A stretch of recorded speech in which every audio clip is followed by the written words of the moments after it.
মফস্বলে থেকেও ক্রমশ শহুরে আদব কায়দায় অভ্যস্ত হয়ে উঠছি আমরা। তাই ইট কাঠ কংক্রিটের জঙ্গলে হাঁপিয়ে উঠলে শহুরে মন চায় মেঠো পথ ধরে একটু ঘুরে আসতে। মেঠো পথ এখন খুঁজে পাওয়া দুষ্কর, তবে পিচ ও ঢালাই রাস্তা ধরে একটু ঘুরে আসার সুযোগ রয়েছে কথা সাহিত্যিক শরৎচন্দ্র চট্টোপাধ্যায়ের বসত বাড়ি থেকে। 1926 থেকে 1938 পর্যন্ত দীর্ঘ 12 বছর শরৎ চাটুর্যে কাটিয়েছেন হাওড়ার দেউলটিতে রূপনারায়ণের তীরে। প্রখ্যাত কথাসাহিত্যিকের সামতাবেরের সেই বসত বাড়ি শরৎকুটি এখন ভ্রমণ পিপাসুদের এক বেলা কাটিয়ে আসার অন্যতম ঠিকানাও। আসুন আপনাদের ঘুরিয়ে দেখাই দেউলটির সেই শরৎকুটির। শেষ বিকালে রূপনারায়ণের তীরে আপনার মন হারিয়ে যাবে নিশ্চিত। কিভাবে যাবেন ওয়ান ডে ট্রিপের এই ডেস্টিনেশনে জানিয়ে দিচ্ছি সেটাও। কলকাতা থেকে 40 কিলোমিটারের মধ্যেই অবস্থিত দেউলটি। হাওড়া থেকে সাউথ ইস্টার্ন রেলওয়ের লোকাল ধরে পৌঁছে যান সরাসরি দেউলটি স্টেশনে। স্টেশন থেকে টোটো ধরে 3 কিলোমিটার গেলেই পৌঁছে যাবেন শরৎ চাটুর্যের বসত বাড়িতে। বাসেও আসতে পারেন দেউলটি, সেক্ষেত্রে বাগনান টোপকে কোলাঘাটের একটু আগে নামতে হবে আপনাকে। যদি দেউলটিতে একটা রাত কাটাতে চান তবে পাশেই রয়েছে নিরালা রিসর্ট। সময়ের সাথে তাল মিলিয়ে দেউলটি ক্রমশ উন্নত হয়েছে, তবে মাটির বাড়ি টালির চাল এখনো চোখে পড়বে গুটি কয়েক। তবে রূপনারায়ণের তীরে শরৎকুটি একেবারে সাবেকি আমেজ এনে দেবে। টালির চালের দোতলা বাড়িটির সামনে রয়েছে সুন্দর একখান বাগান। বাড়িটি রক্ষণাবেক্ষণের দায়িত্বে রয়েছেন শরৎচন্দ্র চট্টোপাধ্যায়ের ভাই জয় চট্টোপাধ্যায়। তিনি এখন কসবায় থাকেন। বংশ পরম্পরায় বাড়িটি দেখভাল করেন দুলাল চন্দ্র মান্না। 5 দশকেরও বেশি সময় ধরে তিনি শরৎকুটি দেখাশোনা করেন এবং গাইডের ভূমিকাও পালন করেন। বয়স হয়েছে, তাই এখন তার সঙ্গে এই কাজে যোগ দিয়েছেন ছেলে। যদিও ছেলের একটি সাইড বিজনেসও রয়েছে।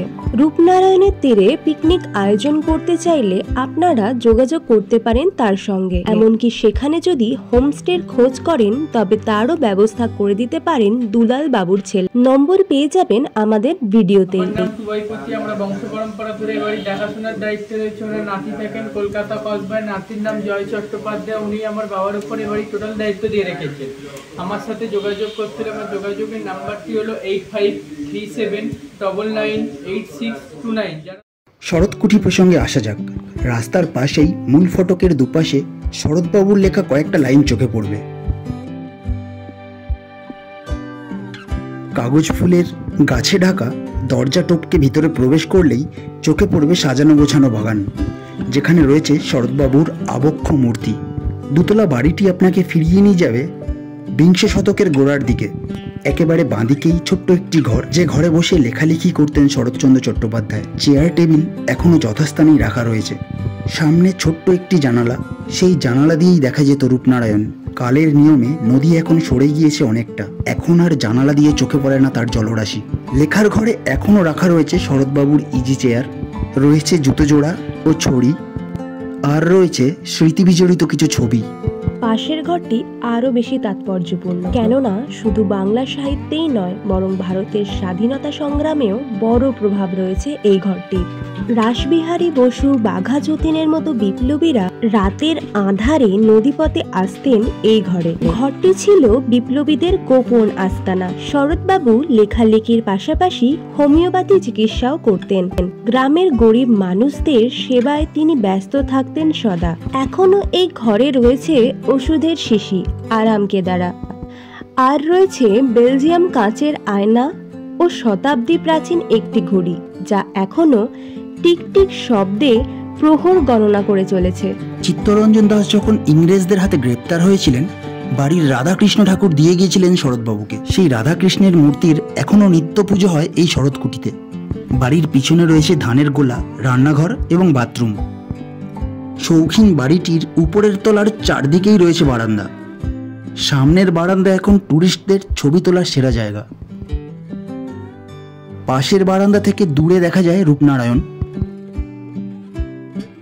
ভাবলেও গায়ে কাঁটা দেয় যে এই বাড়িতে বসেই শরৎবাবু রচনা করেছেন পথের দাবি, রামের সুমতি, অভাগীর স্বর্গ, মহেশ, পল্লী সমাজের মতো কালজয়ী সব উপন্যাস। বাড়ির পাশেই রয়েছে শরৎবাবুর স্মৃতিসৌধ। যে ঠাকুর দালানে তিনি অন্নপূর্ণা পুজো করতেন তাও এখনো বর্তমান। শরৎ কুঠিতে ঢোকার জন্য কোনো প্রবেশ মূল্য নেই, তবে ইতিহাসের সঙ্গে পরিচয় করিয়ে দেওয়া দুলাল বাবুর হাতে 200 টাকা দিয়ে এলে আপনারও ভালো লাগবে নিশ্চিত। সকাল 10টা থেকে 12টা, 1:30টা থেকে 2:30 এবং 3:30টা থেকে 6টা পর্যন্ত খোলা থাকে শরৎকুঠি। শরৎকুঠির পাশে রাস্তা দিয়ে আপনি ঘুরে আসতে পারেন রূপনারায়ণের তীরে। শীতকালে এখানে পিকনিক করতে আসেন বহু মানুষ। এমনিতে প্রতিদিনই বিকেলে বেড়াতে আসা লোকজন ভিড় জমান রূপনারায়ণের তীরে।